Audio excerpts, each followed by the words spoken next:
One of these two shown circuits is properly realizing a difference amplifier, a differential amplifier with one op-amp. We want to know which one is the correct connection, which one is the correctly set, and what is then the gain for it and how does it work.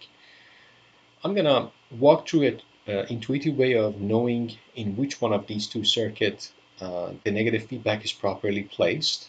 For now, as you can see, the two are exactly the same except for the way that input terminals for the op-amps are connected. Here you have negative, positive like this, and the other way, in this circuit, second one here is just now positive on top, negative at bottom.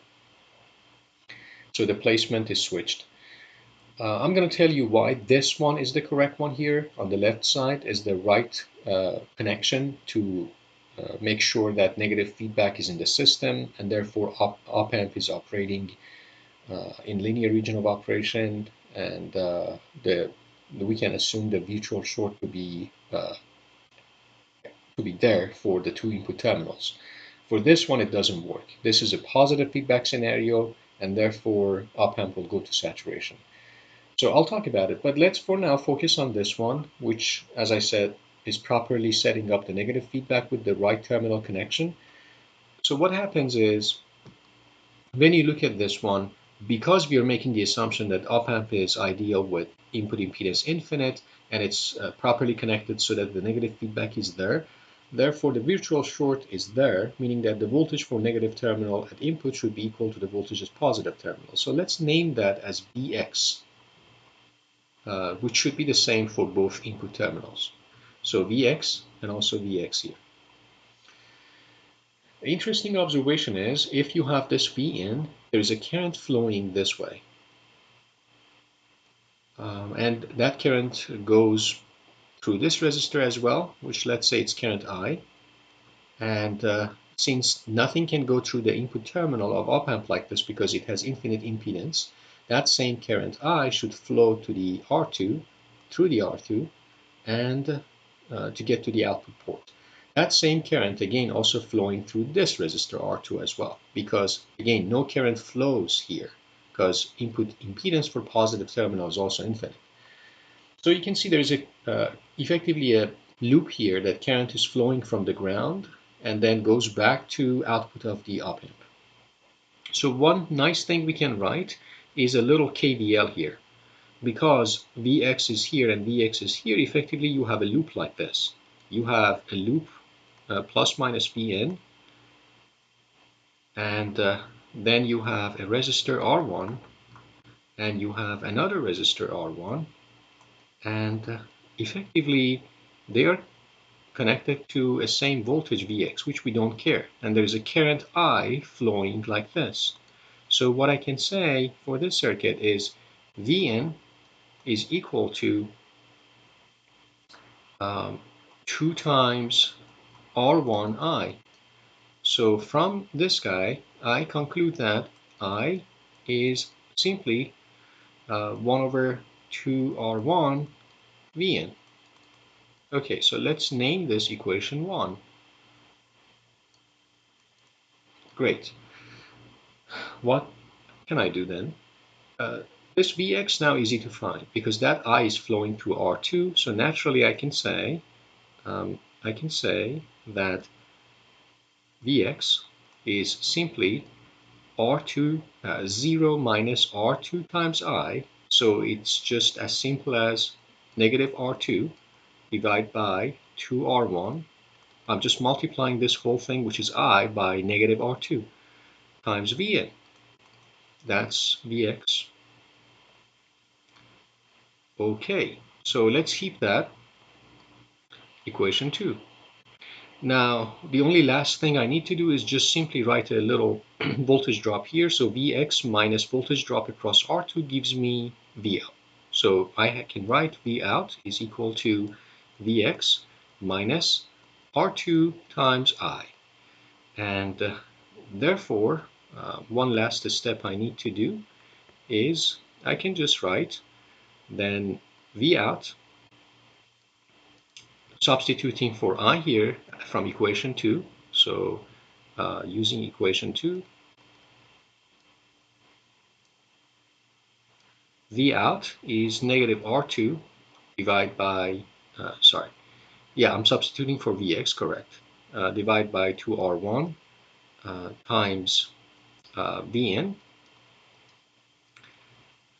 and then we have from here R2 times I, which is here, so you have another negative R2 divided by 2R1 times Vn. So obviously you add them up, it becomes negative 2R2 divided by 2R1, 2 cancel out from numerator denominator, and what you get is V out over Vn, which is the transfer function or gain, uh, is equal to as simple as negative R2 over R1.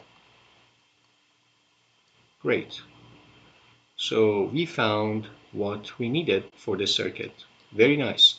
So we get that for this circuit, the gain is simply, for this difference amplifier or differential amplifier, not this one, for this properly connected one, you can see that the gain is as simple as negative R2 over R1.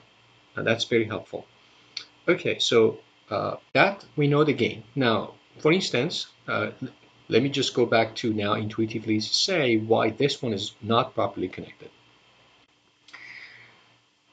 Okay, so you have some gain, negative R2 over R1. To just have easier discussion, assume R2 is equal to R1.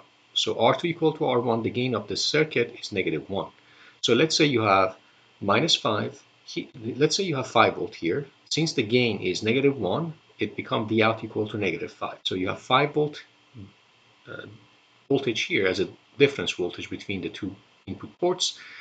And then you have negative 5 volt appearing here. Now imagine for whatever reason negative 5 suddenly becomes negative 5.1. At that point, by the way, we know that the voltage Vx here is just simply, as you can find it from here as well. So for Vx, because we have this information here, we can also figure out the Vx there. So what happens is suddenly V out from negative 5 become negative 5.1 for some disturbance, let's say. The current through R2 suddenly increase a little bit because the voltage drop across R2 increases. As a result of that, the current that is flowing through these resistors R1 increases. So as a result of that, since Vin is fixed, it means the voltage drop across these two terminals with this, let's say, with this positive negative value because of current flowing through R1s like this. So that current is slightly increasing suddenly. That voltage drop with this positive negative sign would increase. That means effectively the voltage on the negative terminal with respect to what it used to be slightly increased the delta compared to the positive. As a result of that, op-amp tried to even further, because now seeing there is even further more voltage on negative compared to positive, it tried to push the output further down, which is not what we wanted because the disturbance caused the output to go from negative 5 to negative 5.1. If the setup is properly connected in negative feedback, what you want to see is the reaction of the circuit reacting to that disturbance should act in a counter way to compensate for that disturbance. So now going back here, the same phenomena happens. So minus 5 becomes negative 5.1. Same reason, current flowing a little bit more through R1. So voltage drop across these two ports slightly increases with this, let's say, voltage delta. And as a result of that, now op-amp noticed that, the voltage on positive input terminal compared to negative input terminal is increased slightly. So it tried to, because of that, it tried to boost up the output voltage and counteracting that drop. So it dropped from negative 5 to negative 5.1, but now the impact of that drop caused actually the circuit to try to counteract and increase the output voltage back up. So counteracting that drop. This is why this circuit is properly connected in terms of the negative feedback. I hope that this explanation clarifies why the connection here on the right side is wrong and why the connection on the left side is correct. And for the correct one, we can assume that the linear analysis for the op-amp and linear region of operation is correct, the virtual short between the two for the two input terminals holds, and therefore we can run this analysis and we can get to this gain that we computed, which says V out divided by V in, or transfer function, which in this case is simple gain, is just negative R2 divided by R1. Thank you.